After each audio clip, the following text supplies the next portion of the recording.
एक गांव में एक साधु रहता था जो भगवान पर बहुत विश्वास रखता था। एक बार वह साधु पेड़ के नीचे बैठा था और भगवान को याद कर रहा था। तो अचानक वहां बाढ़ आ गई। चारों तरफ पानी ही पानी। सब लोग अपने आप को बचाने के लिए ऊपर पहाड़ की तरफ भागने लगे। उनमें से एक आदमी देखा कि इस हालत में भी साधु जी भगवान की तपस्या कर रहे हैं। वह सोचा कि ये अपने आप को बचाने के लिए कहीं जा क्यों नहीं रहे हैं। तो उसने साधु से बोला, अरे आप कहीं जा क्यों नहीं रहे हो? आप भी मेरे साथ ऊपर पहाड़ की तरफ चलो, नहीं तो डूब जाओगे। साधु बोले, अरे हमें क्या होगा? मैं भगवान की इतनी तपस्या करता हूँ, मुझे कुछ नहीं हो सकता।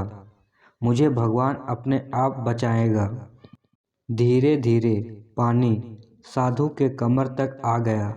अब लोग वहाँ से नाव लेकर निकलने लगे। तो उनमें से एक ने साधु से कहा, अरे पानी आपके कमर तक आ गया है, आप हमारे साथ चलो। तो साधु ने कहा कि नहीं नहीं, भगवान मुझे अपने आप बचाएगा। और वह नाव वाला भी वहाँ से निकल गया।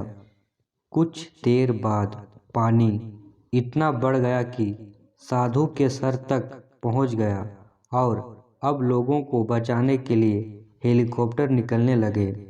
एक हेलीकॉप्टर साधु के पास आया, जो कि आखिरी हेलीकॉप्टर था।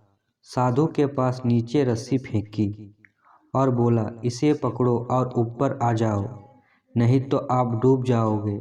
यह आखिरी हेलीकॉप्टर है और आपके पास दूसरा कोई रास्ता नहीं है बचने के लिए। साधु ने कहा, ये रस्सी वापस ऊपर खींच लो और आप चले जाओ। मुझे भगवान के ऊपर पूरा भरोसा है, वह मुझे बचा लेगा।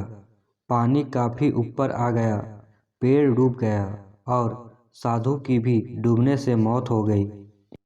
मरने के बाद साधु भगवान के पास गया और बोला, हे भगवान, मैंने पूरी जिंदगी आपकी तपस्या की, मेरा सारा जीवन आपकी आराधना करने में लगा दिया, फिर भी इतने भरोसे के साथ इंतजार किया कि तुम मुझे बचाने आओगे, लेकिन वहाँ मेरी डूबकर मौत हो गई और तुम नहीं आए, ऐसा क्यों?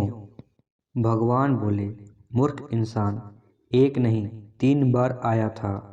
वो तीनों बार मैं ही तो था। पहला पैदल, दूसरा नाव के द्वारा और तीसरा हेलीकॉप्टर के द्वारा। लेकिन तुमने मेरा एक भी अवसर पहचान नहीं पाया।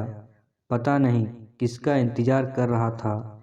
इस तरह से जिंदगी में हमें ऊपर वाला बहुत से मौके देता रहता है, लेकिन हम सब उस मौके को ठुकरा कर पता नहीं किस चीज़ का इंतजार कर रहे होते हैं कि वो होगा तभी मैं करूँगा, और इस बात पर अड़े रहने से एक वक्त के बाद वो मौका हाथ से निकल जाता है और हम कुछ नहीं कर पाते। तो किसी भी अच्छे समय का इंतज़ार मत करो। जो भी करना है आज और अभी से शुरू कर दो। इस तरह के मोटिवेशनल कहानी के लिए हमारे चैनल को सब्सक्राइब करें, लाइक करें, शेयर करें।